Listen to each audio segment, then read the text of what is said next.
Well, it is time to head out to the garden if you're not afraid of a little fog. And time to hear from Tennielside's gardening expert, Dabney Morgan. And today he's helping us get ready for spring planting.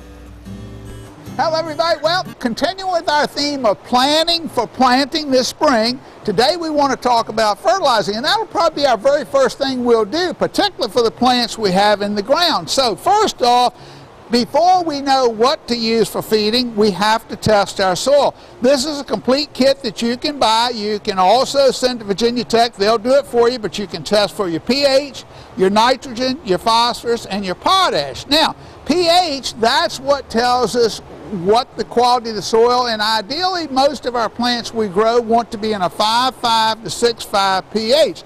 Then, though, of course, our numbers on our fertilizer, what do they mean? When we talk about a plant needs nitrogen. Well, nitrogen is the very first number, and if you notice, no matter what fertilizer you buy, there are always 3 numbers listed on the bag. Even if there's none in there, there will still be the 3 numbers. Nitrogen is what gives us our green and our growth. That for our foliage plants, whether it be indoors, outdoors, whatever the case, if we're trying to get plants to grow and we want them to be green, we use that high first number. Then second number, which is the middle number, that's your phosphorus, and that gives us our fruits, roots, and blooms. So anything that we're trying to encourage to bloom, whether again be an indoor plant or an outdoor plant, we want to use a high middle number. If we're transplanting a plant from one location to the other, or we're putting new plants in the ground and we want to stimulate root growth, we want a high middle number. Last number, potash, I didn't bring a sample on, but what potash is, that's the very last number on the bag.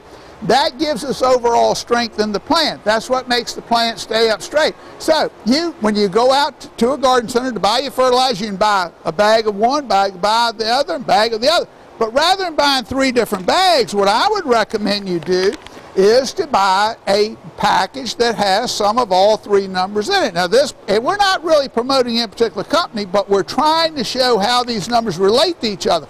This is a rose fertilizer, and as you can see, we have a 358. What that's telling us is that we're having more of the middle number to encourage blooms, and because the rose is on the plant, the blooms can be rather large. We want a fair amount of potash to help hold them to hold up rather than drooping over. Now, if we were buying something for our shrubs and trees, again, we can buy a balanced fertilizer with a high first number. We're not trying to promote flowers, we're not trying to promote berries, we're just trying to get a lot of good green growth.